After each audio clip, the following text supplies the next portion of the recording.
গতকাল একটি নৃশংস হত্যাকাণ্ডের সাক্ষী আমরা হয়েছি বা প্রত্যক্ষ করেছি, এলাকাবাসী প্রত্যক্ষ করেছে।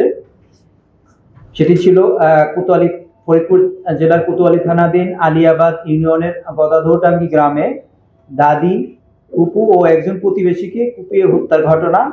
এবং এই ঘটনায় আমরা 10 ঘন্টার ভিতরে আসামি গ্রেপ্তার করেছি এবং হত্যাকাণ্ডে ব্যবহৃত যে আলামত ছিল অর্থাৎ দেশীয় অস্ত্র একটি কোদাল, মূলত কোদাল দিয়ে হত্যা করা হয়েছিল, কুপিয়ে এবং পিটিয়ে সেই কোদালটা আমরা আসামির কাছ থেকে উদ্ধার করেছি।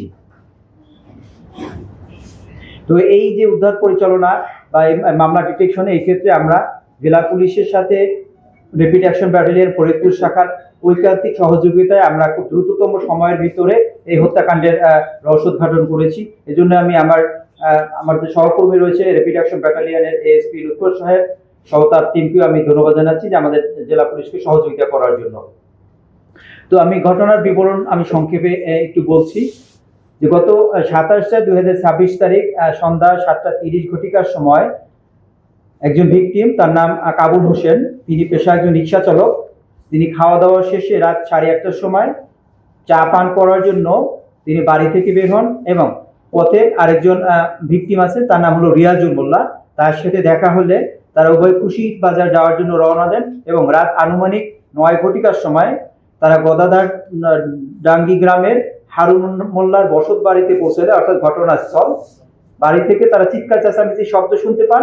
তখন স্থানীয় কয়েকজন ব্যক্তি সহ রিয়াজুল মোল্লা এবং নিহত কাবুল হোসেন তারা বাড়ির ভিতর প্রবেশ করেন এবং তারা একটি বিভৎস দৃশ্য দেখতে পান। সেটা হলো যে আকাশ মোল্লা, পিতা হারুন মোল্লা, তার দাদি আমিনা বেগম, তার বয়স হলো 80 বছর, এবং ফুপু রাহেলা বেগম, তার বয়স হলো 55 বছর, অর্থাৎ উভয় বৃদ্ধ মহিলা। তাদেরকে কোদাল দ্বারা উপর্যুপরি আঘাত করছে আকাশ মোল্লা। এ সময় নিহত কাবুল হোসেন ডাক চিৎকার করলে আসামি আকাশ মোল্লা তার হাতে থাকা কোদাল দ্বারা কাবুল হোসেন সহ উপস্থিত যারা ছিলেন তাদের উপরে আঘাত করে। এর ফলে কি হয়, কাবুল হোসেন ঘটনাস্থলে মারা যায় এবং আমিনা বেগম অর্থাৎ দাদি এবং ফুপু রাহেলা বেগম এরা গুরুতর জখমপ্রাপ্ত হয়, ঘটনাস্থলে মৃত্যুবরণ করেন। এছাড়া ওই আকাশের কোদালের আঘাতে গুরুতর জখমপ্রাপ্ত হন রিয়াজুল মোল্লা এবং আরজিনা বেগম। তাদেরকে ইমিডিয়েটলি গ্রামবাসী হাসপাতালে প্রেরণ করেন। তো এই ঘটনা শোনার পরপরই আমরা যখন শুনতে পাই, আমাদের কোতোয়ালি থানার অফিসার ইনচার্জের নেতৃত্বে ইন্সপেক্টর তদন্ত এবং আমার additional SP crime, additional SP DSB তারা দ্রুত ঘটনাস্থলে পৌঁছে যায়। অর্থাৎ ঘটনার সংবাদ প্রাপ্তির 15 মিনিটের ভিতরে আমরা ওখানে চলে যাই এবং যাওয়ার পরে আমরা সেই দৃশ্য দেখতে পাই এবং আমি নিজেও জেলা পুলিশ সুপার হিসেবে আমি যখন শুনতে পেলাম আমি ঘটনাস্থলে গিয়েছি এবং আমিও সেই লাশগুলো দেখতে পাই ওখানে। এবং আমরা যেটা পেলাম যে লাশগুলো পড়ে আছে, এলাকাবাসী আহাজারি করছে, কিন্তু যে আসামি আকাশ যে ওখানে ঘটনাস্থলে নেই। তো আমরা সাথে সাথে আমাদের ঊর্ধ্বতন কর্তৃপক্ষকে বিষয়টি অবহিত করি। আমাদের ইন্সপেক্টর জেনারেল মহোদয়, আমাদের এডিশনাল আইজি, এসবি এবং আমাদের রেঞ্জ ডিআইজি সকলকে আমরা বিষয়টি গুরুত্ব অনুধাবন করার জন্য সাথে সাথে তাদেরকে অবহিত করি এবং আমরা ইনস্ট্যান্টলি সেই ভিকটিমদের মৃতদেহ ঘটনাস্থলে শ্রদ্ধাল করে আমরা সাথে সাথে পোস্টমর্টমের জন্য সদর হাসপাতালে প্রেরণ করি। পরবর্তীতে পোস্টমর্টম ওখানে হয় এবং আমরা টিম রেডি করে ওই রাতেই আমরা অপারেশন শুরু করি, র্যাব এবং আমাদের জেলা পুলিশের যৌথ পরিচালনায়। তো আমরা সারা রাত অভিযান করে সকালবেলায় আমরা এই ভিকটিমের আসামি, আমি ভিকটিম বলবো না, আসামি বলবো, আসামি আকাশ মোল্লা, বয়স 28, তাকে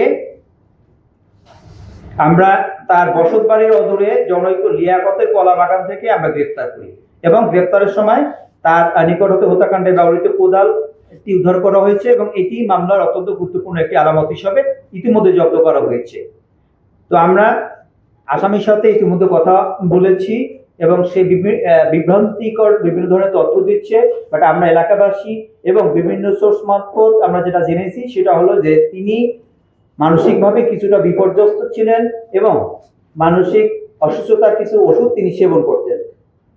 তো হত্যাকাণ্ডের কারণ হিসাবে সে আমাদের কাছে প্রাথমিকভাবে বলেছে যে তার আশঙ্কা তাকে হয় কেউ মেরে ফেলবে অথবা তাকে তার বাবা যেহেতু সাবালক এবং প্রাপ্তবয়স্ক হয়েছে তাকে বিবাহ দেওয়া হয়নি, এই কারণে সে মনে মনে অত্যন্ত ক্ষুব্ধ ছিল তার পরিবারের উপরে।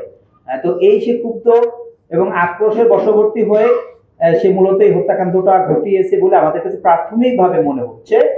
এবং আমরা আরেকটা জিনিস জানতে পেরেছি, সেটা হলো যে এই আকাশ মোল্লা সে মূলত একটি হাসপাতালে চাকরি করতো, টিবি হাসপাতালে, এবং বিভিন্ন কারণে সে বিগত বেশ কয়েক বছর আগে সে তাকে ওখান থেকে চাকরিচ্যুত করা হয় এবং এরপর থেকে সে মূলত এলাকাতেই থাকতো এবং এলাকাবাসী তার সম্পর্কে ধারণা হলো যে সে একা চলাফেরা করতো এবং সে সবসময় অ্যারোগেন্ট ছিল, অর্থাৎ সে আক্রমণকারী হিসাবে সে সবসময় এলাকাবাসী তাকে এড়িয়ে চলতো এবং সে একা একা চলাফেরা করতো।